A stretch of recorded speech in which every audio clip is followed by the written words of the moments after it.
Hello everyone, and welcome back to episode, I think this is 9 of Test Pack Please Ignore 2. I always forget what episode this is.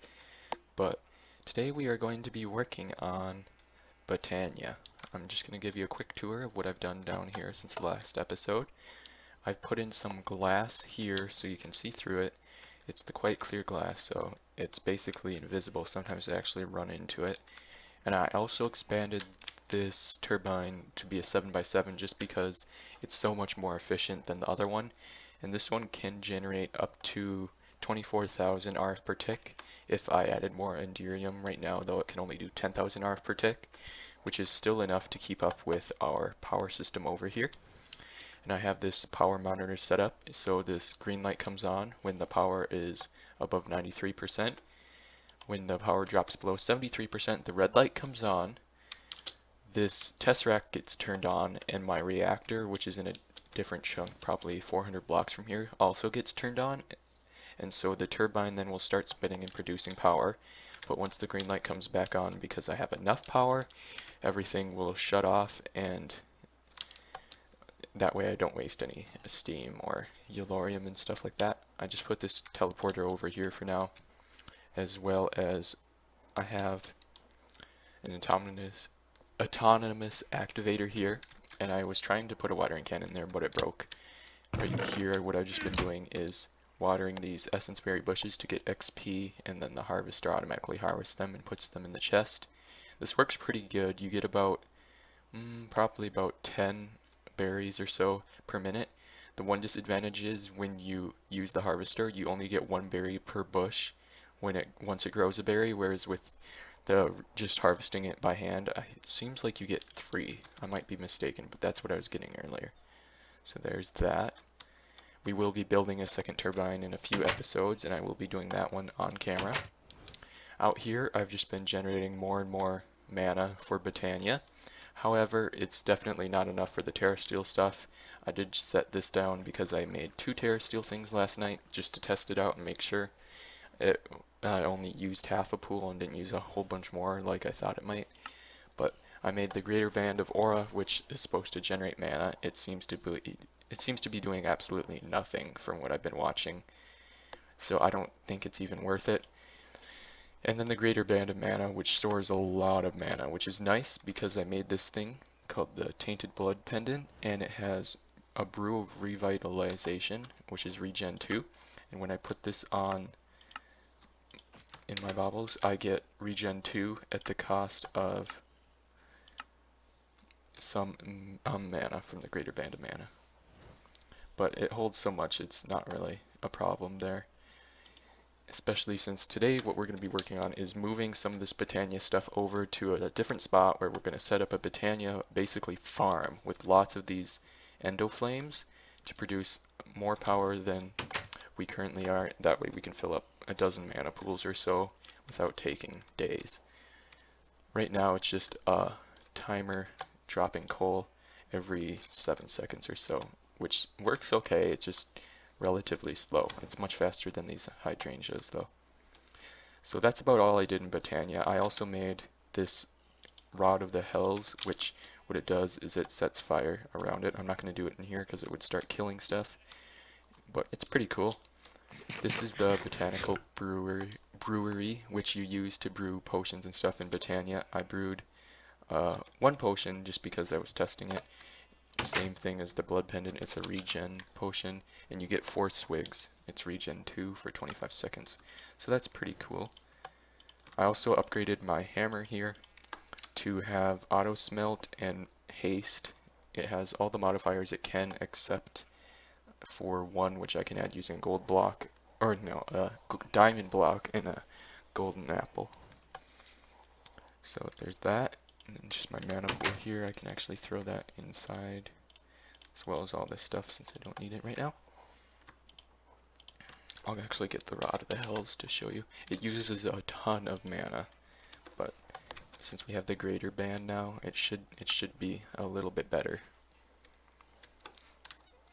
The greater band takes so much mana to fill up. I think this one was 3/4 of the way full, and I put the greater band in it, and it got about 1/4 of the way full from that much mana. So It'll be nice though when we have the armor, since it'll drain mana rather than durability if we have a mana item in our inventory, so that'll work well. I'll make a second one, eventually two, just so we can have twice as much storage. I think they also store more than the mana tablet, which is nice. But for now, what I'm going to do is I'm just going to gather some of my botania stuff, some of the resources I need, make sure I know where I'm going to build this, and I'll be right back with you guys. Hello everyone, and welcome back. I am in the chunk that houses my steel tank for holding water for my big reactor, as well as the big reactor itself for generating steam. This up there is just a redstone wireless receiver that sends a signal to the reactor to shut it off if I have enough power, or turn it on when I don't have enough power. Basically, these transfer nodes are taking the water and putting it in there, and then the tesseract is taking the water and putting it in the reactor. I probably don't need that many tesseracts in the reactor, but I have, I think, 2 for input and 1 for output, because of the way the input is limited and stuff like that. As well as 4 transfer nodes over here. I probably could get rid of these, and these would be able to keep up just because the turbine recycles water, so you don't really need to add much more once it's running. But for now, I think we're going to put the botania stuff over here. I just cleared this out, and I have everything in my ender backpack. I made a diamond sword with some of my XP. I gave it XP boost 3, which is supposed to give us extra XP for mob kills, and I hope it is a decent amount of extra XP because I spent 40 levels, well actually about 46 levels on that, but hopefully that turns out okay. So for the botania things, I made 10 more of these not ender lilies, endo flames. I didn't have any more petals, so I couldn't make any more than this. This should be good for now anyways though. The one thing I don't know about these is if, like the day blooms, they can't be placed too close together, otherwise you get diminishing returns. I think it doesn't really matter because there's nothing showing up right now saying that I'm getting diminishing returns. Let's see here.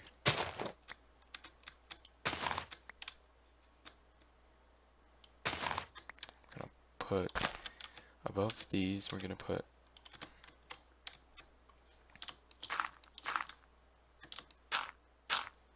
basically for this chunk I just claimed the whole chunk from this corner to the opposite corner, and then I have a chunk loader in it, and I'm trying to put everything in here that could cause lag. Like the description of these is squirting lag, and so they very well could cause lag, especially when I have it automated. Eventually I will destroy these here because I don't need that many transfer nodes, and I have plenty of water stocked up. But for now, it's far enough away from my base where it's not causing my base to lag or anything, and I don't think it would cause any server lag. So, let's see, I have some mana spreaders, as well as in here, I keep a lot of my important stuff in the ender backpack, since if I die, I can take it out of an ender chest. I made 12 mana pools, which will make it so there's enough mana for, I think that would be enough mana for around 24 Terra Steel, so basically enough for the full set. But this will take a while. That's why eventually I want to make more endo flames, probably twice as much as I have currently. Here's the dispenser, or the dropper and the hopper, I guess, as well as I have a couple of redstone timers here, and some dirt.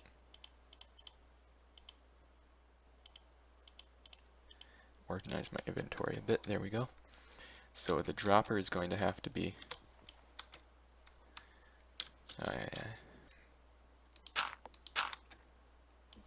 the hopper is going to be right here, there we go.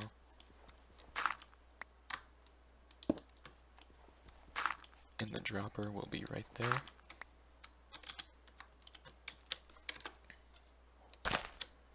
And then we'll put coal in the dropper and coal in the hopper. I could put a chest with coal above that too if I wanted to. I have enough coal.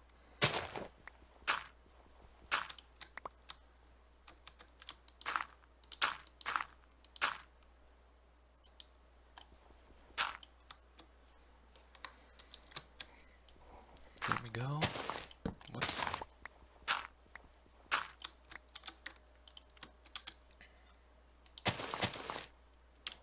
Now we're gonna need, what? That must have been lag. Okay, so now what we're gonna need to do is attach the redstone timers, which you can adjust the time between when it drops the coal out of the dispenser, which I think is really cool. They're probably one of my favorite things, is the wireless redstone and then stuff like this.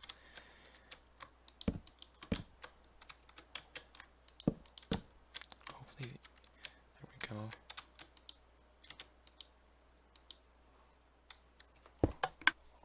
There we go. We're definitely going to slow this down. That way it doesn't lag up too bad.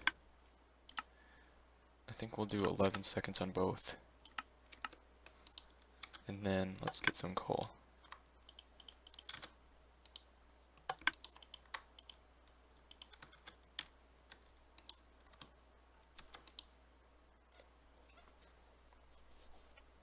There we go.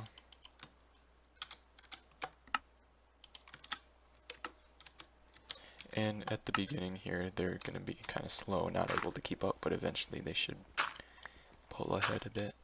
I just don't want a ton of coal lying on the ground because this is chunk loaded. Are they? They're not taking the coal. There we go.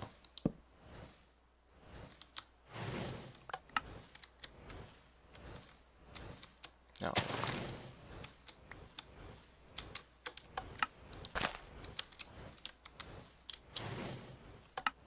Yep, and these three I saw flared up here, so it means that it can reach to the sides. This one right here hasn't done anything yet. What is wrong?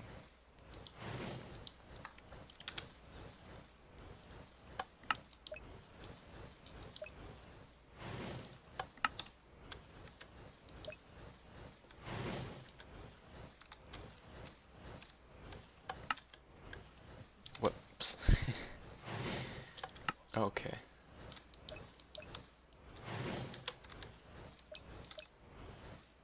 Oh, I think what's happening is this mana spreader is collecting the mana from all of them, which is fine.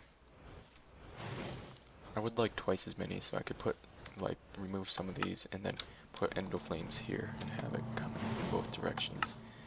The mana, so yeah.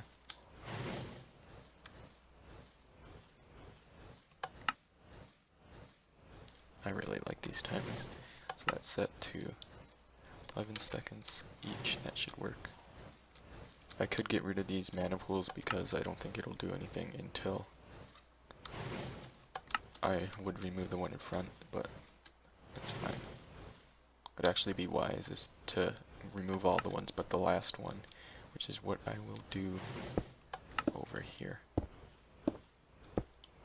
Just because when you break a mana pool, you lose the mana in it. There we go.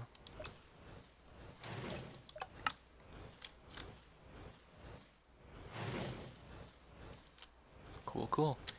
So that appears to be working. This is chunk loaded with a personal anchor. Let's see here. This is turned off, right? Yep. And there's a lot of waste in here. Eventually I'm going to use a test rack to automatically remove the waste and bring it to a cyanide reprocessor and then send the plutonium back. But that appears like that's working, so what I'm going to do is I'm going to head back to my base.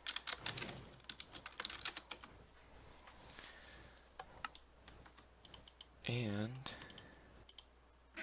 oh boy, did I lose my sword in that? Yep, that's fine. That was a 4.5 damage attack anyways, so it's not that good. Put that in there, that in there.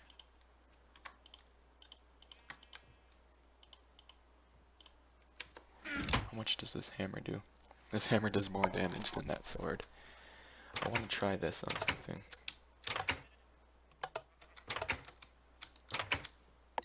These sheep aren't growing their wool because there's no grass down here for them to eat.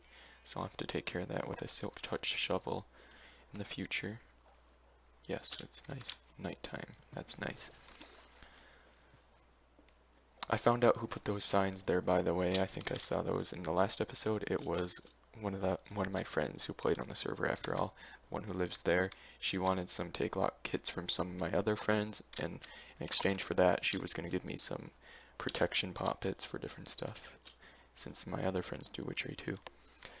I think this is really cool here, this oak stockade. It uses a ton of oak wood, but it looks really cool. And it also it damages you. I was just lagging, I think.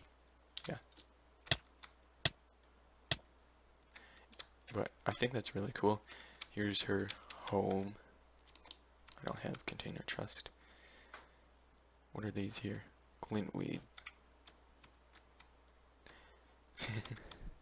It's not a bad little place.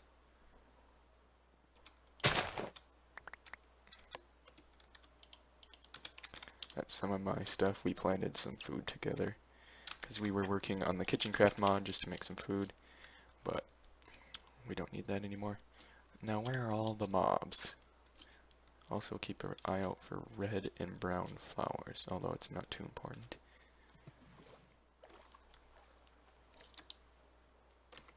I don't have my teleporter with me, I wish I did. Just because it's basically instant and it saved me once when I fell into the lava in the nether.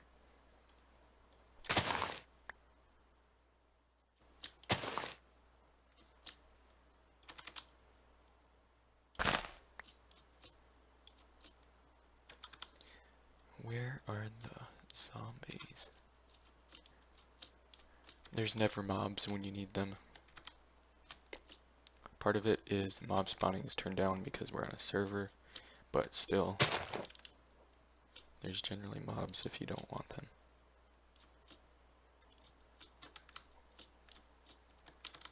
Oh, this will be interesting. It's another biome in the overworld. I've been here once before with one of my friends when we were exploring. I want to see if this does extra XP from animals. Whoa. I thought I just saw slime, I don't know. Let's see here. I got a little XP, not much. Aha. Hey, cooked pork chop. I could try and kill that zombie pigman, but I don't think that would be a very good idea. Especially above a fire biome where all my stuff would get burned. Let's see here. In the next episode, we're probably going to work on my base and working on some of the armor that I'm going to use all that XP I'm getting from the oreberry bushes or whatever essence berry bushes. It's called dark steel armor and you can add some really cool modifiers to it, and so that's why I made the little XP farm. But I need to get a lot of XP, so I'll have to do that all off camera. And then the episode after that, I don't think we will have enough mana yet to make the mana, or to make the Terra Steel for the Terra Steel armor. But where are all the mobs? Seriously.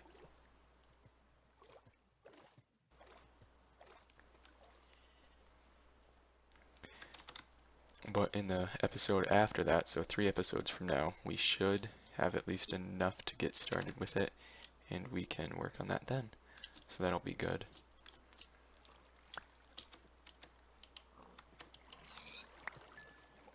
I don't know if that's giving me more XP from animals or not. What does it say? Extra XP from mob kills. So it might be. Are they considered friendly mobs?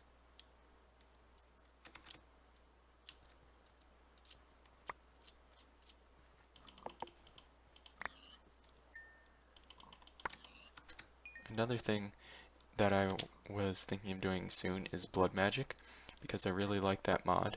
The only thing is it's so grindy getting enough blood to get the blood armor. And on the last server you could buy spawners from the shop, and I just did that since it was so grindy. And then you could kill the zombies and stuff from them. That gave me a little XP. I didn't have time to check how much. I did get a creeper head though, so that's cool. useful for Thaumcraft probably. Um, but yeah, so I was thinking of ways to do it on this server. There's always auto spawners, which are one of my least favorite things from thermal expansion, just because they're not easy, because you have to get the mob essence and stuff like that.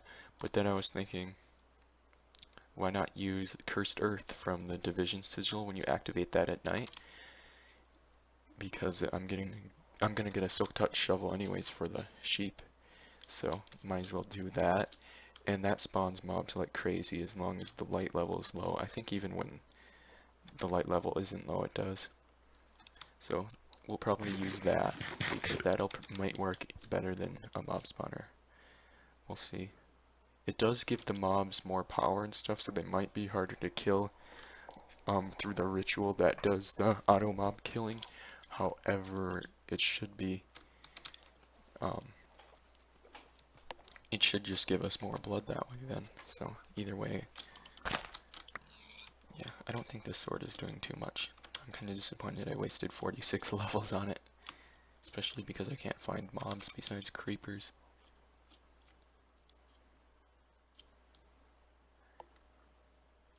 I think I have this hat. Yep. I've died over in this forest before and I don't want to die here again because I'll forget where I died. I lost my digital miner, by the way. Last night I was playing with some friends and I placed my digital miner down, forgot to set a waypoint and forgot to set a home at it because I was preoccupied with helping one of them or whatever with something. And so I couldn't find it. I searched for probably half an hour or so. So I'm just going to buy one from one of the shops at Spawn. It's kind of expensive, but it's a lot less of a grind than making a new one because a digital miner is this here. The Tomic alloys are pretty complex, but I know how to make those. They're not that bad. Steel casing's pretty easy. It's just that. Here's where it gets tough though. Logistic sorters, those are pretty easy. Atomic disassembler, this is pretty difficult because you need this disassembly core, which is all these upgrades. So all of that isn't too bad, and then you get into this imbued thing, which is just clumps of stuff, which I could still do, but the Robit, or whatever, Robit, is really, really annoying, just because of all the different things that goes into it. It would just take forever, so I'm going to buy one. Eventually I'll probably craft a second one, but I figure since I lost it, I might as well just make it, or not make it, buy it. I do have an ender quarry that I could use, but I'd prefer the digital miner just because you can choose what you want to mine. Well, since we don't seem to see any mobs, we're going to teleport home. And I'll probably end the episode here. We didn't get a whole lot done. I was hoping I'd find more mobs to kill and get XP, but I guess we'll be using the bushes down here. We did get the mana petals, or I guess man, I can't talk today. What are those called? Endoflames or exoflames, whatever, for Botania going into the mana pools, so that'll work well and stuff. And since that's loaded now, I don't have to be over there, but it's still generating mana, so that's good. I also gave you a tour of my base. We're going to be using this charge pad in the next episode for the XP thing. That armor needs to be charged here. So I'll show you more about that later. Sorry about, guess a little bit boring of an episode, guys. The next two should be more interesting since we're going to be making some really cool armor and stuff. But thank you very much for watching, and I'll see you next time.